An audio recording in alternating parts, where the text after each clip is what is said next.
problem naman natin is xy dx minus the quantity x squared plus 3y squared dy is equal to 0.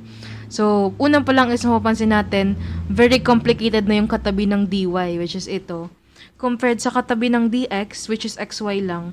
So, ang gagawin natin ngayon is, ilalat natin yung x is equal to vy, para dx is equal to v dy plus y dv.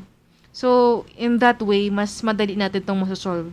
So, substitute na natin itong dalawa sa equation. So, magiging x is vy times y, dx is v dy plus y dv. Minus, x squared is v squared y squared plus 3y squared dy is equal to 0. So, ngayon is, ilabas natin tong mga y squared, itong dalawa.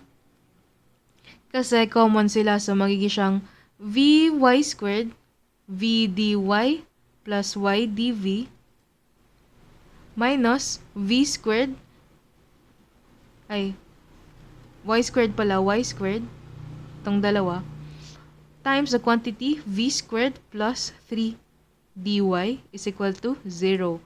So, ngayon may y squared na sa labas. So, pwede na natin siyang makancel. Divide na natin both sides by y squared. So, makakancel na to.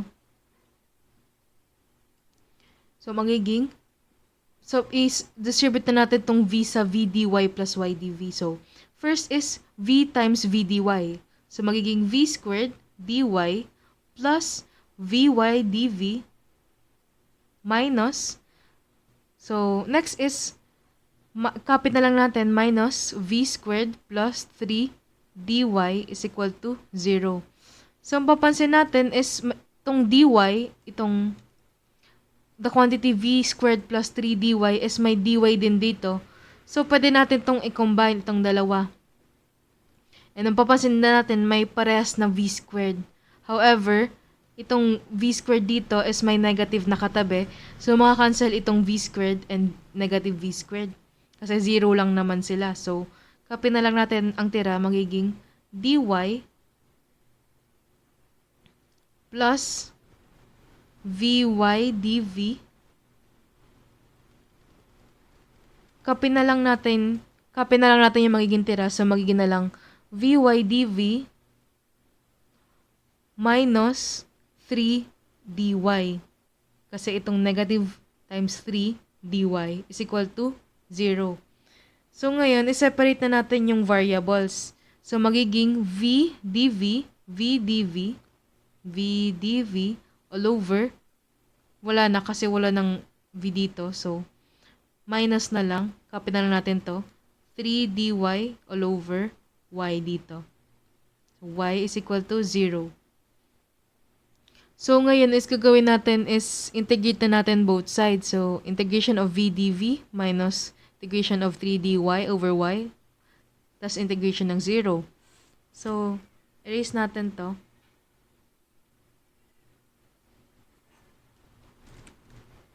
Magiging ng integration ng v dv is, by the power rule, magiging siyang v squared all over 2.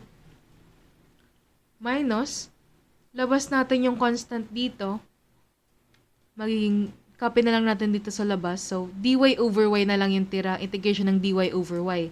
So, alam natin yan na ln y lang naman siya. So, equals, integration of 0 is c. So, ngayon naman is, since may 2 dito sa denominator, multiply natin both sides by 2 para makancel to. So, magiging na lang v squared minus 3 times 2 is 6 ln y is equal to 2c. So, ngayon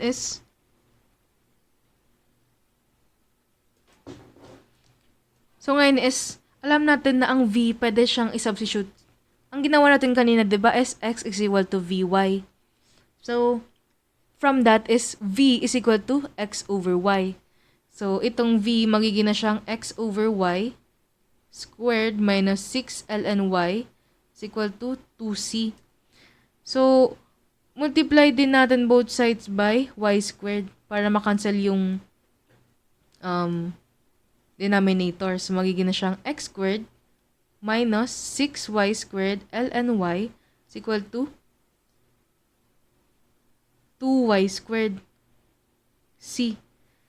And para mas mapadali sa atin ng everything, since may ln dito, gawin na rin natin tong ln c.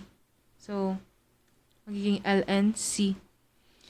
Ngayon, ang gagawin na natin is, itong 2, palitan natin ng 6 kasi para mahalo natin yung c dito sa iba, sa logarithm na to. Pwede natin tong i-alter kasi c lang naman siya. So, magiging siyang 6.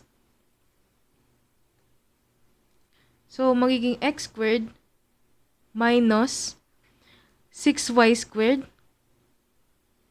ln cy by the logarithm rules is equal to 0. So, lipat na natin to sa right side. So, magiging x squared is equal to 6y squared ln cy. So, yan na yung magiging 6y squared ln cy. So, yan na yung final answer natin. So, yan na yung final answer natin.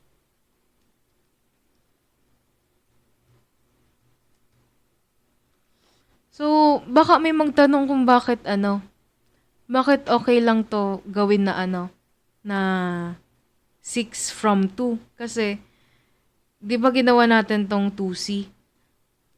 Pero, na-realize natin na pwede natin tong igawin na parang ln c. So, kunwari, negative 6 ln y, copy natin to, is equal to 2c.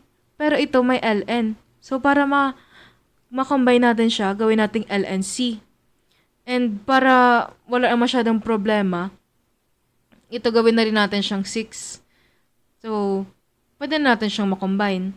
So, magiging na siyang negative 6 ln cy.